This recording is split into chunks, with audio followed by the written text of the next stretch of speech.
चलिए इसके आगे हम समझते हैं ऑपरेशंस। तो ऑपरेशन मतलब किस तरीके से आपका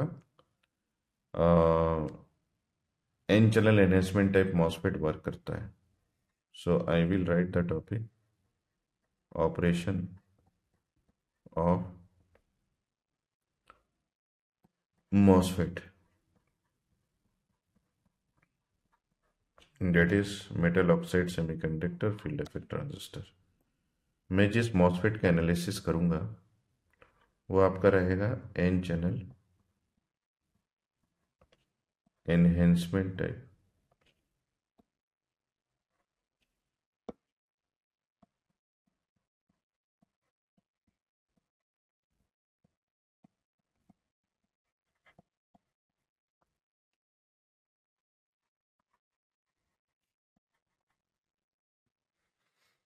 एन चैनल एनहेंसमेंट टाइप, ठीक है। तो सबसे पहले देखिए आपको N channel enhancement type MOSFET का ना विजुअलाइजेशन प्रॉपरली होना चाहिए कि वो कैसा दिखता है। तो एक n channel enhancement type MOSFET में आपके पास यहाँ होता है, this is the source region, this is the drain region, और यहाँ पे आपके पास सिलिकॉन डाइऑक्साइड का लेयर और उसके ऊपर आपके पास मेटल का लेयर होगा। ठीक है, ये आपका बेसिक आइडिया आपके पास होना चाहिए। ठीक है, अब ये जो रीजन है थोड़ा सा हटा देते हैं। हाँ, ये जो रीजन है आपके पास, यहाँ से आप टर्मिनल एक्सटेंड करोगे। जैसे कि फॉर एग्जांपल ये आपका गेट टर्मिनल है, ये आपका सोर्स टर्मिनल है, ये आपका ड्रेन टर्मिनल है। ये आपका पी टाइप का सबस्ट्रेट है और ये आपके पास एन प्लस रीजन है। ये आपका सोर्स है, this is get, this is drain, और यहाँ पे एक और टर्मिनल आपका एक्सटेंड होता है जो कि बॉडी टर्मिनल के नाम से जाना जाता है। ठीक है, तो इसको हम सेलेक्ट कर लेते हैं और इसको नेक्स्ट पेज में पेस्ट कर देते हैं।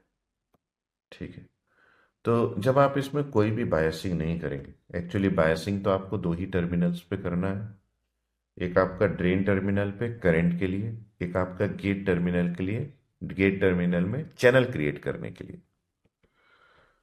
तो जब आप इसके बायसिंग में जाएंगे तो वो आपको क्लियर है कि ड्रेन टर्मिनल में गेट टर्मिनल में आपको पोटेंशियल लगाना है। लेकिन बिना किसी पोटेंशियल लगाए जब आप इक्विलिब्रियम कंडीशन में हैं, ठीक है, आपका फर्स्ट जो ऑपरेशन है उसमें हम ये लिख देते हैं कि आपने गेट टू सोर्स में कोई भी वोल्टेज नहीं लगाया और आपका ड्रेन टू सोर्स वोल्टेज की वैल्यू भी जीरो।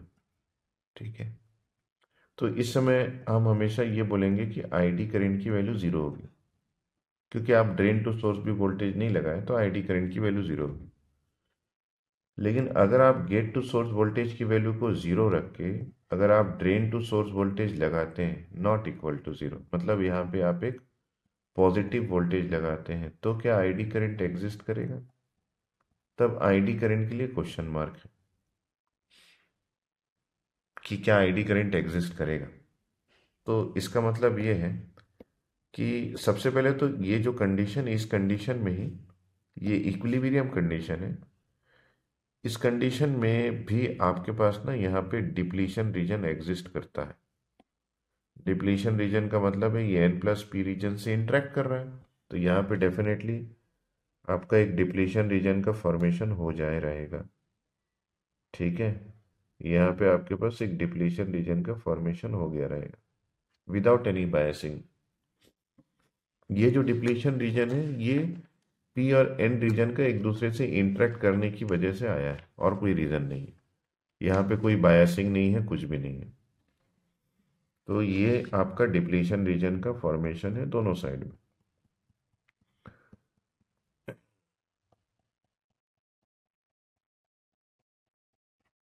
इसी डिप्लीशन रीजन से कैपेसिटेंस भी तैयार हो जाता है। तो ये आपके पास डिप्लीशन रीजन का फॉर्मेशन है। ठीक है।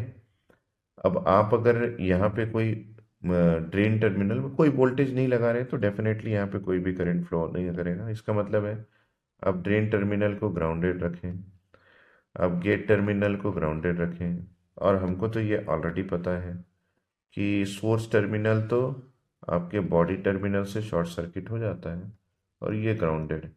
यहाँ पे कोई टेंशन नहीं है, ये वाला केस आपका यहाँ पे है। तो इसका मतलब है ये अगर ऐसा है तो डेफिनेटली पॉसिबल नहीं है कि कोई करंट एग्जिस्ट करेगा।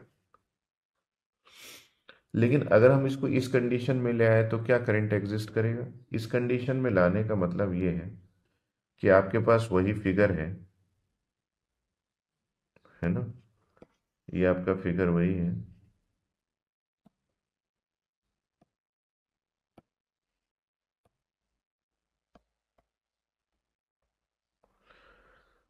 हाँ, तो आपके पास फिगर वही है।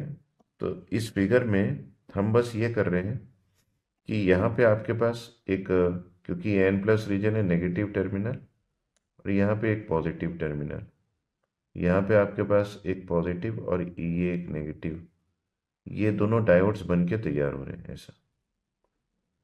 और जब दो डायोड्स बन के तैयार होते हैं और आप उनके बीच में कोई पोटेंशियल, गेट में आप जीरो पोटेंशियल ही रखो और इनके बीच में कोई पोटेंशियल आप लगा देते हैं, फॉर एग्जांपल हमको यहाँ पॉजिटिव की ज़रूरत है या नेगेटिव, ये ऐसा।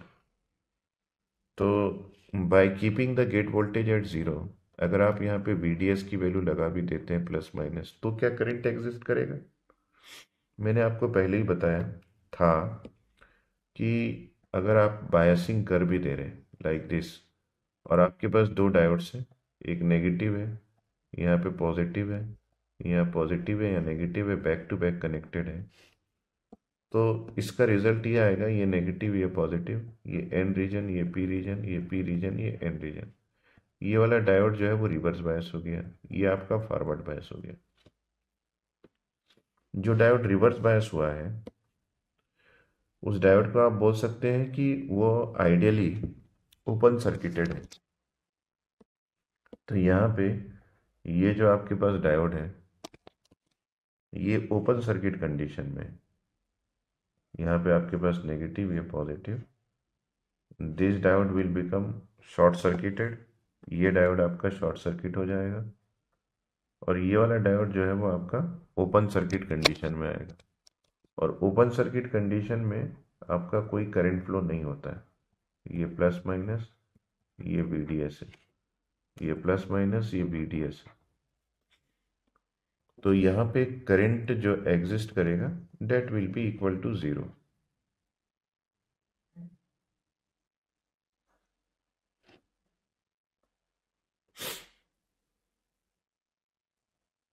ठीक है।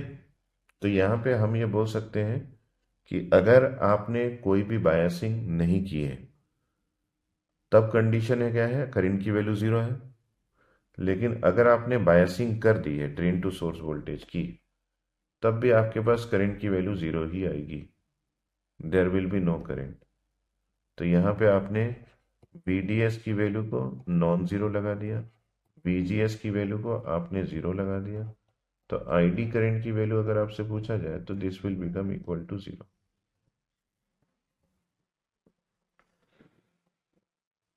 ये आपका पहला कंडीशन है। इसका मतलब है कि हमको इम्पॉर्टेंट ये है कि हमको ये जो पाथ है जहाँ पे कोई करंट एग्जिस्ट नहीं कर रहा है ये रेसिस्टिव है। अगर आपसे पूछा जाए तो इसकी रेसिस्टेंस वैल्यू कितनी है, बहुत हाई है। यहाँ पे resistance value typically 10 to the power 12 ओम के आसपास है इसकी रेसिस्टिविटी या फिर रेसिस्टेंस। तो ये जो है ये रेसिस्टेंस की वैल्यू है। तो हम क्या बोल रहे हैं, the typical resistance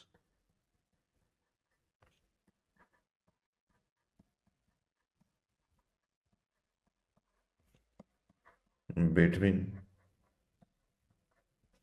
source and drain in MOSFET when VGS is equal to 0 is 10⁻12 ohm. ये बहुत ज़्यादा है। तो मतलब आपका चैनल जो है वो रेसिस्टिव है, हमको उसको कंडक्टिव बनाना है। अब कंडक्टिव बनाने के लिए हमको क्या करना पड़ेगा? चैनल को क्रिएट करना पड़ेगा। तो ये आपका पहला ऑपरेशन था। अब हम इसके दूसरे ऑपरेशन में जा रहे हैं। दूसरे ऑप्शन में हम ये लिखेंगे कि हमको चैनल क्रिएट करना है। Creating a channel for current flow. Current flow के लिए हमको चैनल क्रिएट करना है। अब ये जो चैनल है ये किससे बनता है? ये चैनल आपके मोबाइल चार्ज कैरियर्स या फिर इलेक्ट्रॉन से बनता है।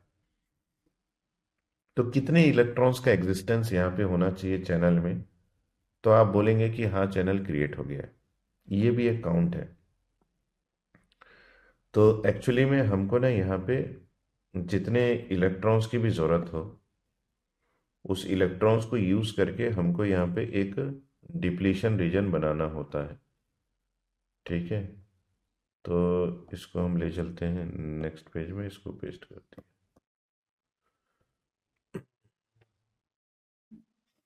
तो we have to create a channel. For creating the channel हम अभी VDS की वैल्यू को नहीं लगाते, VDS की वैल्यू को ज़ीरो रखते हैं, क्योंकि हमको करंट का एग्जिस्टेंस नहीं चाहिए, सिर्फ चैनल को क्रिएट करने की आवश्यकता है यहाँ पे। और हम गेट टू सोर्स वोल्टेज को यहाँ पे एक पॉजिटिव वैल्यू लगा देते हैं। ठीक है, तो उसको हम 0.1 से स्टार्ट करेंगे पॉजिटिव वैल्यू, देन हम 0.2 लगाएंगे, देन हम 0.3 लगाएंगे, देन हम 0.4 लगाएंगे। इस सीक्वेंस से हम लोग चलते हैं। 0.7 लगाएंगे, 1 वोल्ट लगाएंगे। ऐसा हम different values of gate voltage को स्टार्ट करते हैं और देखते हैं कि इसके रेस्पॉन्स पे आपका चैनल का बिहेवियर कैसे चेंज होता है। तो अगर आपने VDS नहीं लगाया है तो पहले ही आप ये डिसाइड कर लीजिए कि भाई सिर्फ हम चैनल को क्रिएट कर रहे हैं, ID करंट हमको नहीं मिलेगा, ID करंट की वैल्यू ज़ीरो आएगी। तो देखिए दो ही वोल्टेज की हम बात करते हैं, एक ड्रेन टू सोर्स वोल्टेज और एक जो है वो gate to source voltage. ID current की वैल्यू ज़ीरो आती है।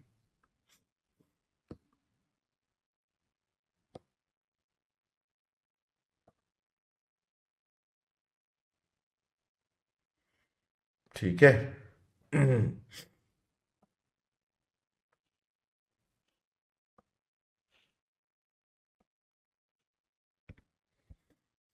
तो हमको यहाँ पे ID करंट की वैल्यू ज़ीरो मिलेगी, लेकिन हम चैनल को क्रिएट कर देंगे। तो जब हम चैनल को क्रिएट करते हैं ना, तो यहाँ पे आपके पास इलेक्ट्रॉन्स का एक लेयर आता है। ये जो इलेक्ट्रॉन्स का लेयर आपका तैयार हुआ है, इसको हम तैयार करेंगे हम लोग। हम इसको बोलते हैं, this is the induced channel के नाम से हम इसको जानते हैं। और ये जो इंड्यूस्ड चैनल है, ये एक्चुअली इन्वर्जन लेयर कहलाता है। क्या कहलाता है? ये इन्वर्जन लेयर कहलाता है। तो सबसे पहली बात, ये इन्वर्जन लेयर है क्या?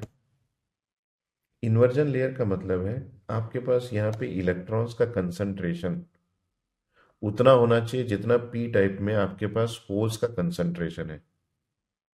जैसे कि मान लीजिए कि आपके पास ये जो पी टाइप का सेमीकंडक्टर है, डेफिनेटली आपने इस पी टाइप के सेमीकंडक्टर को डोपिंग से क्रिएट किया होगा। और कैसे क्रिएट करेंगे? डेफिनेटली वही है, डोपिंग के समय आपने यहाँ पे एक्सेप्टर एटम्स की डोपिंग की होगी।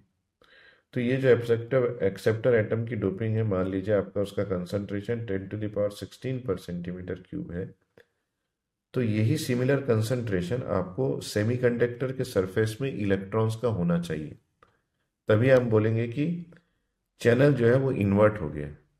तो आपका ओरिजिनल चैनल तो पी टाइप का था, अब वो पी टाइप का चैनल जो है वो एन टाइप का बन गया है, इन्वर्ट हो गया है। कब? जब आप गेट टर्मिनल में वोल्टेज लगाएंगे। तो यहाँ पे आपको गेट टर्मिनल में वोल्टेज लगाना है, और ये जो वोल्टेज है विथ रेस्पेक्ट टू सोर्स आप लगाएंगे। और मैंने आपको पहले ही बताया कि अगर आप एन चैनल की बात कर रहे हैं तो आपको ये जो वोल्टेज है ये पॉजिटिव लगाना है, ये नेगेटिव है, ये VGS है। ठीक है, हम इन दोनों को कनेक्ट भी करके रखते हैं ताकि आपको यहाँ पे कोई कंफ्यूजन ना हो। ये बॉडी टर्मिनल से जुड़ा हुआ है, ये ग्राउंडेड। तो हम जब इंड्यूस्ड चैनल या फिर इन्वर्जन लेयर की बात कर रहे हैं, तो यह इंपॉर्टेंट ये आता है कि यहाँ पे जो इलेक्ट्रॉन्स का कंसंट्रेशन है पी टाइप के सेमीकंडक्टर में, ये इस जगह पे, ये जो है ये आपके पास होल्स के कंसंट्रेशन जो कि पी टाइप सेमीकंडक्टर में है उसके बराबर होना चाहिए। तब जाके हम ये बोल पाएंगे कि हमने इन्वर्जन लेयर क्रिएट कर दिया है। तो मतलब इस एरिया में सेमीकंडक्टर के सरफेस में जो माइनॉरिटी चार्ज कैरियर्स हैं, माइनॉरिटी है ना, ये माइनॉरिटी है एन इन पी रीजन, वो आपके अवेलेबल अवेलेबल मेजॉरिटी कंसंट्रेशंस के बराबर होना चाहिए। तो अगर ऐसा है तो ही हम बोलेंगे कि हमारा इन्वर्जन लेयर क्रिएट हो गया है।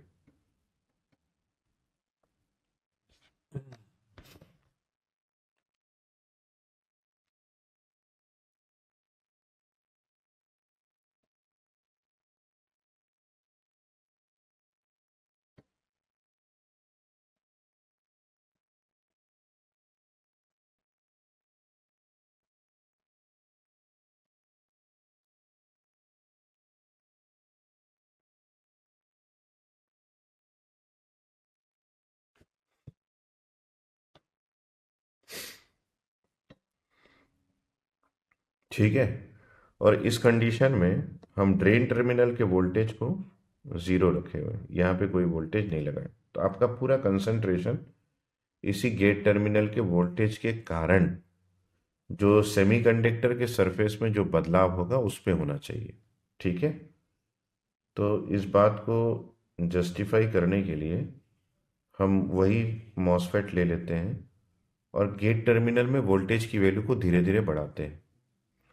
मान लीजिए अभी जो एनालिसिस कर रहा हूँ वो एनालिसिस इम्पॉर्टेंट है, और इस एनालिसिस में हमने अपना ही एक तरीका बनाया है इस एनालिसिस को करने के लिए। ये कहीं से कॉपीड या फिर किसी बुक में लिखा हुआ नहीं, क्योंकि यहाँ पे हम जो थ्योरी यूज करने वाले हैं वो थ्योरी अप्रोक्सीमेट थ्योरी है। जैसे कि मान लीजिए मैं यहाँ पे गेट टर्मिनल में वोल्टेज लगा रहा हूँ, तो ये जो वोल्टेज है ये विथ रेस्पेक्ट टू सोर्स लग रहा है, ये नेगेटिव है, ये पॉजिटिव है, ये टर्मिनल आपका ग्राउंडेड है, ये इन दोनों के बीच में शॉर्ट सर्किटिंग है, ये सभी कुछ क्लियर है हमको। यहाँ पे हम VGS की वैल्यू लगा रहे हैं, this is negative, this is positive.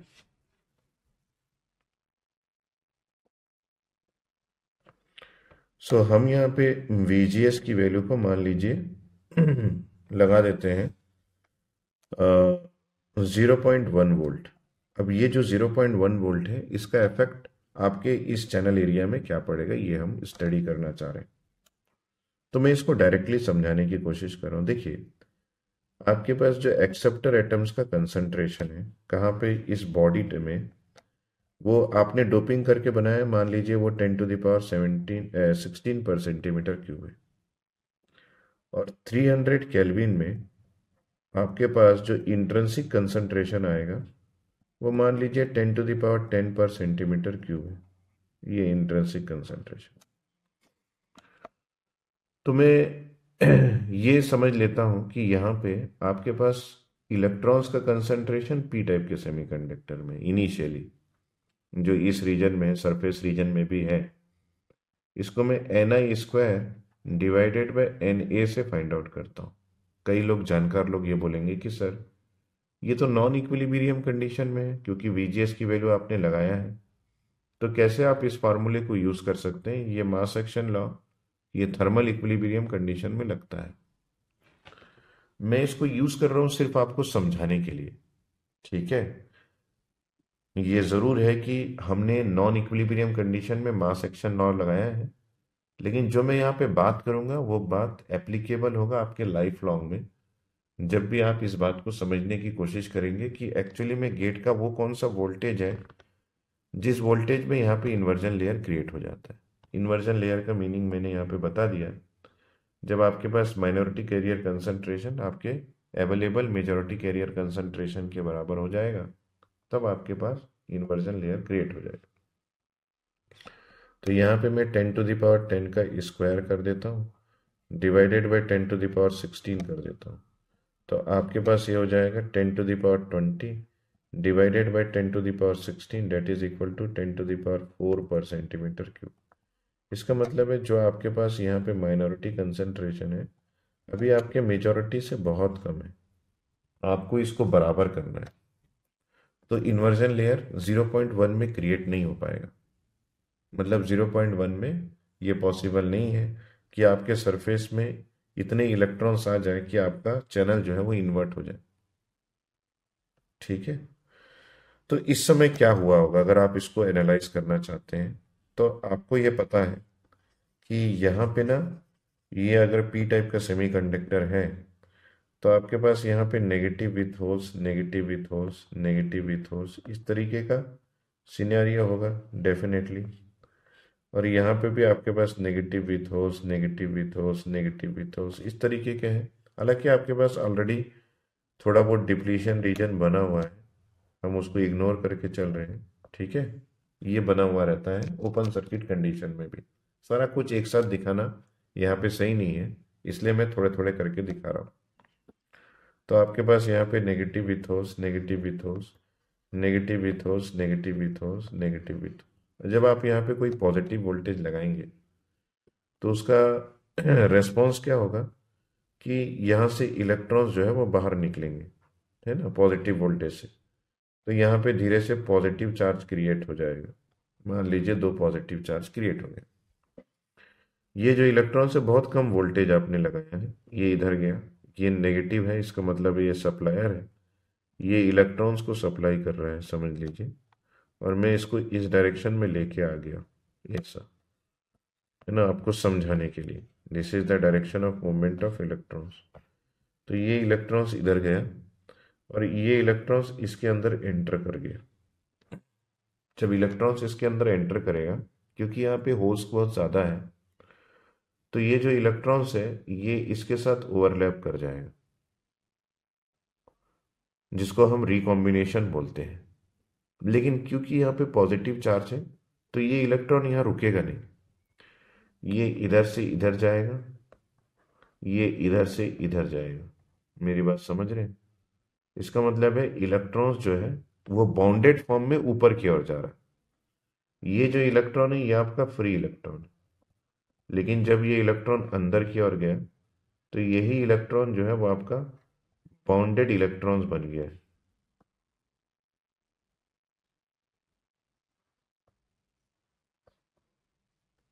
यही इलेक्ट्रॉन आपका बॉन्डेड इलेक्ट्रॉन्स बन गया है। तो बॉन्डेड इलेक्ट्रॉन जब ऊपर की ओर मूव कर रहा है तो क्या हम उसको इलेक्ट्रॉन्स का मूवमेंट बोलते हैं? नहीं, हम ये बोलते हैं कि हमारा होल्स जो है वो नीचे की ओर आ रहा है, ये है direction of movement of holes. ऐसा क्यों बोला जाता है? क्योंकि बॉन्डेड इलेक्ट्रॉन्स का मूवमेंट के बिल्कुल ऑपोजिट डायरेक्शन में होल्स का मूवमेंट होता है। तो धीरे धीरे क्या हो रहा है कि जब ये ऊपर की ओर जा रहा है तो होल्स नीचे बच जा रहे हैं, मतलब होल्स का एग्जिस्टेंस फिर से आ जा रहा है। इसी वजह से हम उसको होल्स का मूवमेंट बोलते हैं। जैसे कि ये इलेक्ट्रॉन ऊपर की ओर जा रहा है तो नीचे के होल्स जो है वो वापिस से बन जा रहे हैं, इसी वजह से होल्स का मूवमेंट बना जाता है। तो यहाँ पे जो नीचे वाले डायरेक्शन है, इस डायरेक्शन में आपका होल्स मूव कर रहा है और ऊपर वाले डायरेक्शन में आपका इलेक्ट्रॉन्स का मूवमेंट हो रहा है, वो भी बॉन्डेड इलेक्ट्रॉन्स का। तो इस तरीके से क्या हो रहा है कि आपके पास ये जो रीजन है, इस रीजन में ना आयोन्स एक्सपोज्ड हो जा रहे हैं। अगर आप यहाँ पे देखेंगे, इस डायग्राम को मैं ले लेता हूँ।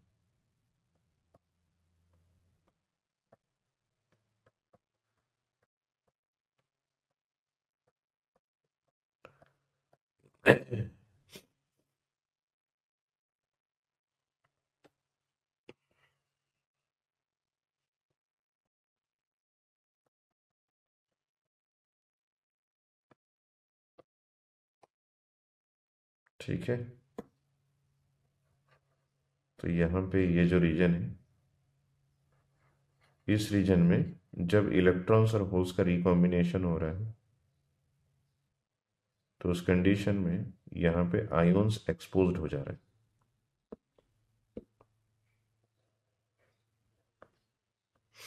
तो यहाँ पे हम लोगों ने वोल्टेज लगा दिया है,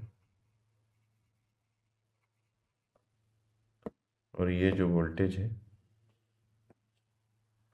ये आपने बहुत कम लगाया, नेगेटिव विथ पॉजिटिव। ये टर्मिनल अभी भी ग्राउंडेड है। यहाँ पे ये डिप्लीशन रीजन रहेगा, लेकिन अभी के लिए मैं सारा कुछ नहीं दिखा रहा हूँ, सिर्फ आपको समझाने के लिए मैं जो मेन चीज़ है उसको ही एक्सपोज कर रहा हूँ, ठीक है। तो यहाँ पे आपके पास आयोन्स क्रिएट हो जाएंगे कुछ ऐसे। यहाँ पे आपके पास दो पॉजिटिव चार्ज था, तो समझ लीजिए दो आयोन्स क्रिएट हो गए। ये पॉजिटिव है, ये नेगेटिव है। ये आपके पास VGS की वैल्यू है।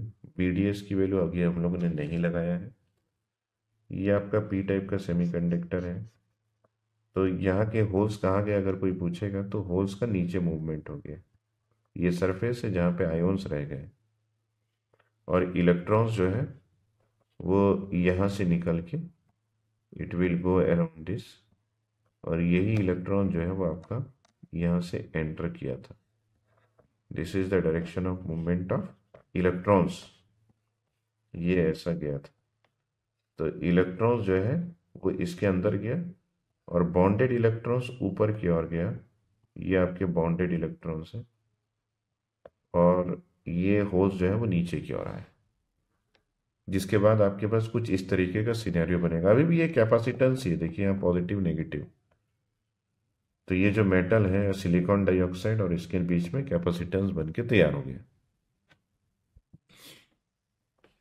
तो अब हमारा काम क्या है, देखिए ये जो सरफेस है ये अब धीरे धीरे डिप्लीट हो गया। मतलब यहाँ पे होल्स की कमी होती जा रही है, होल्स रिड्यूस होते जा रहे हैं, और इलेक्ट्रॉन्स का कंसंट्रेशन धीरे धीरे बढ़ेगा अगर आप VGS की वैल्यू को इंक्रीज करेंगे। तो मान लीजिए सेकेंड कंडीशन में अब VGS की वैल्यू को 0.2 वोल्ट लगाते हैं, थोड़ा सा इंक्रीज कर दिए। तो इसका मतलब है कि अब इलेक्ट्रॉन्स यहाँ से थोड़ा सा ज़्यादा क्वांटिटी में जाएंगे। तो इसका मतलब है इस एरिया में इलेक्ट्रॉन्स थोड़े बढ़ जाएंगे और होल्स और कम हो जाएंगे। तो इसके पहले का कंडीशन क्या था कि आपके पास Na की वैल्यू 10⁻16 थी। अब मैं इसको थोड़ा सा रिड्यूस कर देता हूँ, क्योंकि होल्स रिड्यूस हो जा रहे हैं, ये नीचे की ओर आ रहे हैं। तो ये 10⁻16 के बदले 10⁻12 हो गए, समझ लीजिए।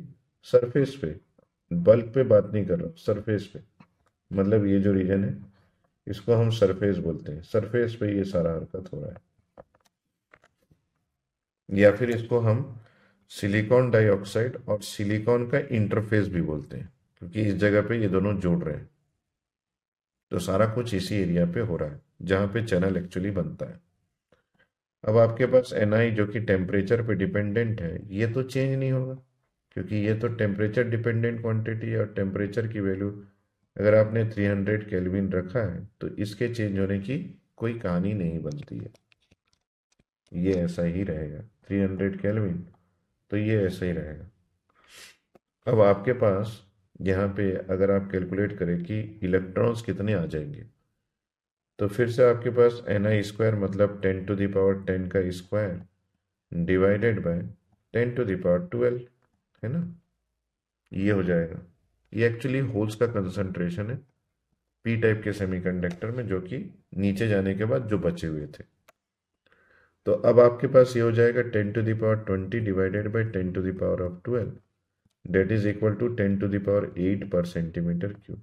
आप अगर प्रीवियस केस से कंपेयर करेंगे तो इलेक्ट्रॉन्स का कंसंट्रेशन जो है वो बढ़ गया है, लेकिन हमको तो इन्वर्जन लेयर क्रिएट करना है। अभी भी आपके पास जो इलेक्ट्रॉन्स का कंसंट्रेशन है जो अवेलेबल मेजॉरिटी चार्ज कैरियर से उससे कम है, तो इन्वर्जन लेयर क्रिएट नहीं हुआ। बस इसी ट्रेंड को अगर आप आगे बढ़ाते हैं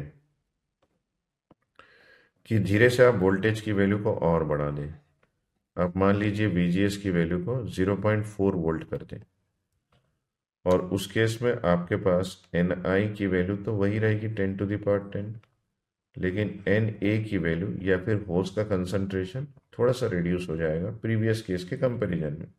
सपोज ये 10⁻10 पर सेंटीमीटर क्यूब हो गया।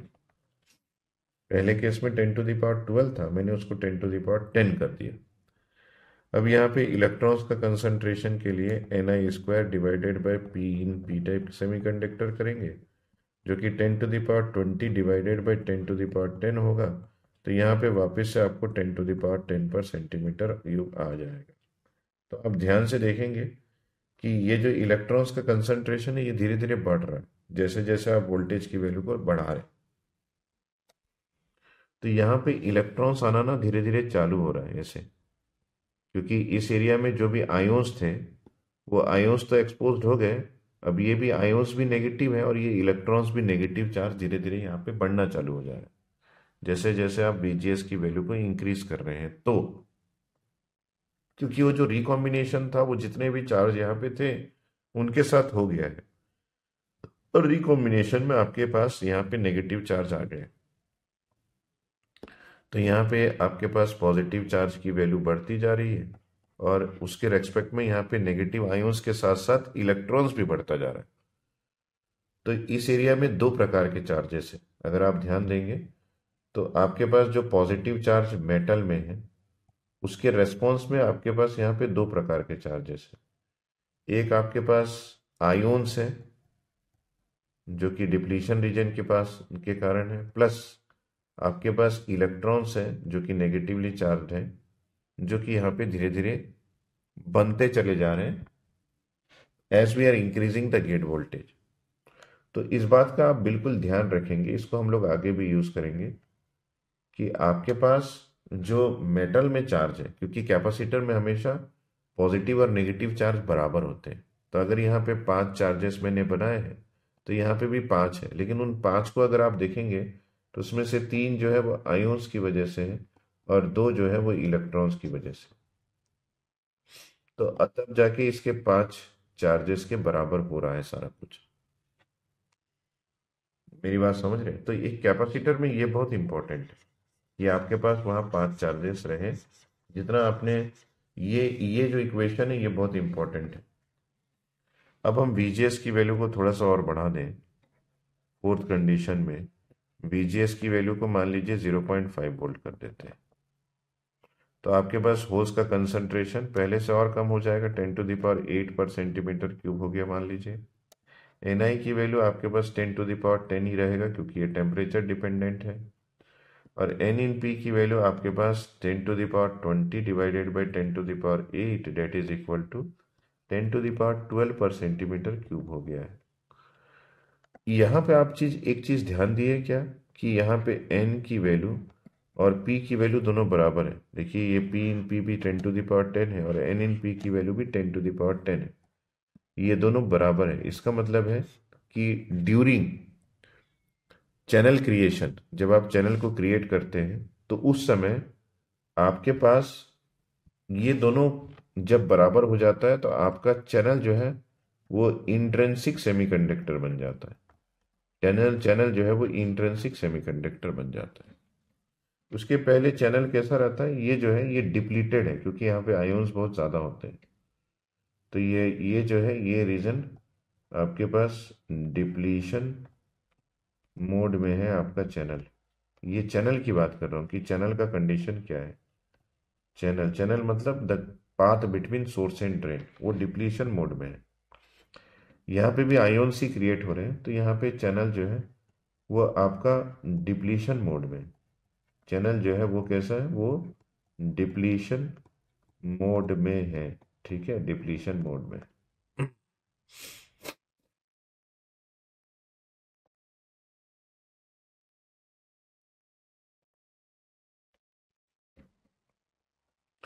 लेकिन यहाँ पे देखिए ये इंट्रिंसिक होने के बाद अब आप इस जगह पे ध्यान देंगे तो यहाँ पे होल्स का कंसंट्रेशन कम हो गया और आपके पास N इन P की वैल्यू जो है वो इंक्रीज हो गई, मतलब माइनॉरिटी बढ़ गया। तो चैनल पूरी तरह इन्वर्ट नहीं हुआ क्योंकि चैनल इन्वर्ट तो उस समय होगा जब ये दोनों की वैल्यू बराबर हो जाएगी। लेकिन यहाँ पे आप अगर चैनल की बात करेंगे तो यहाँ पे चैनल जो है वो पूरी तरह इन्वर्ट तो नहीं हुआ लेकिन थोड़ा सा इन्वर्ट तो हो गया है क्योंकि यहाँ पे इलेक्ट्रॉन्स का कंसंट्रेशन ये बढ़ गया है। तो यहाँ पे हम लिख सकते हैं कि ये जो है ये वीक इन्वर्जन हो चुका है, चैनल का वीक इन्वर्जन हो चुका है। इन्वर्जन क्रिएट हो रहा है लेकिन स्ट्रांगली क्रिएट नहीं हुआ।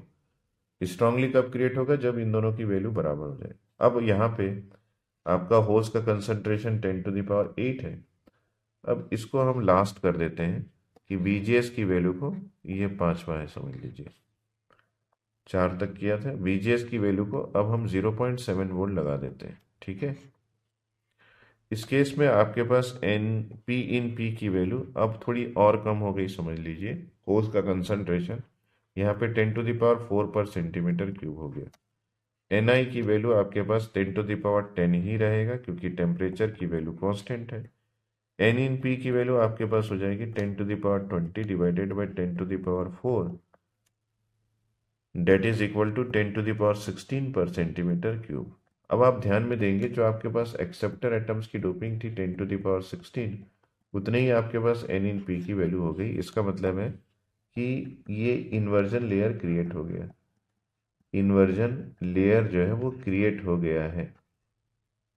अब जिस पर्टिकुलर वोल्टेज में आपका इन्वर्जन लेयर क्रिएट हुआ एट गेट वोल्टेज, इसको हम VT के नाम से जानते हैं, which is nothing but threshold voltage. ये क्या कहलाता है? ये थ्रेशोल्ड वोल्टेज कहलाता है। ये threshold voltage gate to source का वो वोल्टेज का वैल्यू है प्रैक्टिकली जब आपका इन्वर्जन लेयर क्रिएट हो गया। When inversion layer is formed.